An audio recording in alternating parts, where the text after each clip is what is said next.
How impressive has it been? How nice has it been to see Matt Lauter kind of get going the last couple of weeks?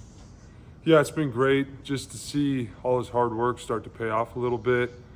He's making the plays that we know he's capable of making, and he's earning it in practice. That's the biggest thing, is how he prepares, how he practices. Practices is showing up in the games.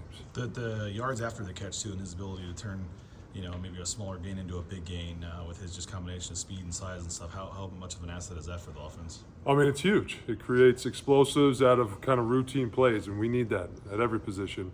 I think a lot of that goes back to Coach J-Mo, what he's drilling with our ball security, how we're getting those guys in those situations in practice, and I'm glad it's showing up. It seems like he's playing with more swagger, too, and confidence, and just even in his interview and stuff, just the way he's handling himself. Once he has, that one big game, did that kind of do anything different to kind of show him what he should be doing every game? Or I think he's been earning that. I've been seeing that for a while. That's just his growth, his maturity, and then what he's doing in the spring, what he did this summer. That confidence has been building for a while, and so now it's kind of come to fruition. What can you say about his blocking game? I mean, you've got a bit longer game these last few weeks, but I guess just his blocking specifically. Yeah, I think that's what's unique about him, is he has the ability to have an impact in the run game and the pass game, and he takes pride in doing the dirty work, and he knows how impactful that is for the team. So I think that's something that a lot of guys feed off of. How big is it just having a guy who's able to block? Because, I mean, Coach Cutter said the other day, there's not many run-first teams left in college football, and you guys are one of them.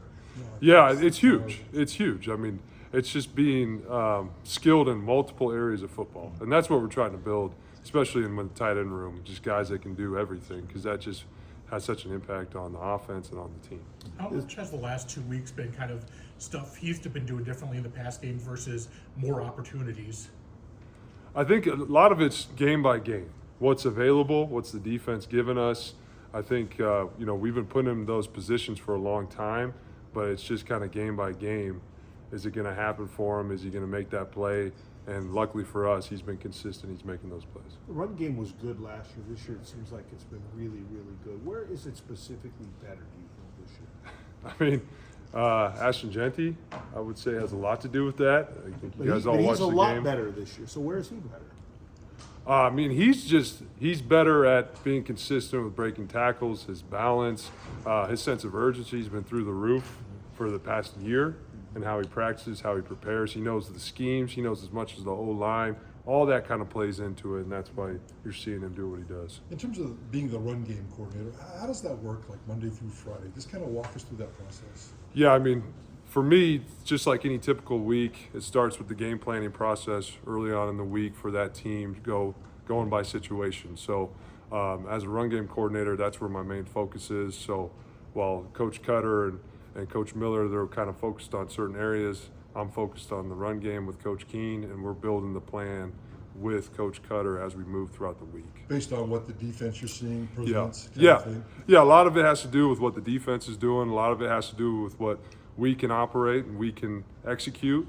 And you kind of put those things together and figure out what fits best for us and our personnel. What are the temptations or the lack of temptations when you do have Ashton Jeanty as your run game star, as the run game coordinator?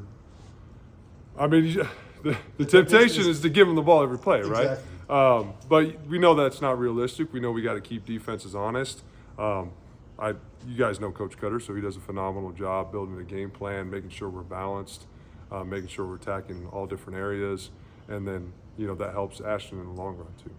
Talk about making those decisions of when to give Ashton the ball. How long can he keep going with 20, 25 plus carry games?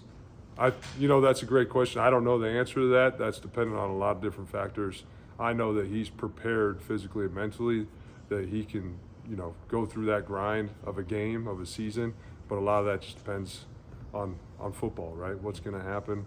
What's the game going like? All those things. You sit next to Dirk Cutter in the box on game day. Yep.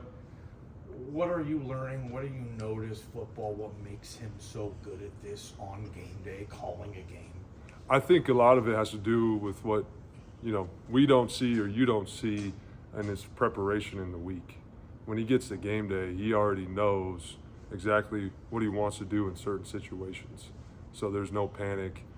He's very focused. He can make adjustments on a snap of a finger. A lot of that's experience, but a lot of that is just the way he operates. and how prepared he is on a daily and weekly basis. How much communication is there between the two of you during that 3-hour game window? Quite a bit. Quite a bit. I mean, there's a lot of back and forth, particularly in between series. He's asking my opinion, I'm asking his. We're kind of going over what we're seeing. There's a lot of communication, and luckily he listens. He wants to know what I think and what my input is, and he's very open to any ideas, especially on game day. You blocked for Doug Martin. Yeah. You coach Ashton Jeanty. I mean, he would hope to be the first round running back drafted here since Doug. Do they remind you of each other at all? Compare, contrast. You know them so well. Yeah, I mean, I think that's a really good comparison. It's just the build is still different. Ashton, he's a little bit bigger than Doug, but he's got the same speed. He's got the same ability to make people miss, break tackles. So just the build, how they play the game is a little bit different. But I mean, if you have a Doug Martin or an Ashton, you're doing pretty good. Those guys are special. And I think the way their teammates talk about both those guys says a lot about who they are. And the fact that they both can pass protect and catch the ball. I mean, you don't see that a lot. This may be a dumb question, but I mean, whether it's at the goal line, giving him the carry, not getting cute with a QB sneak or something, or whether it's that extra couple carries in the third quarter when the game's getting out of hand. I mean, how do you guys? I know it's all about the team, but if he continues this pace, there's going to be records he's approaching and things like that, and hype and Heisman and all that. How do you guys weigh something like that with the team game? I guess. Yeah, to be honest, for me, we're just focused on what the team needs in the game, and I know that's the politically correct answer, but that's the truth. That's the truth. So what's best for the team in that moment, I think that's what's going to dictate the call. Okay, a couple more. That's it. Nice, easy.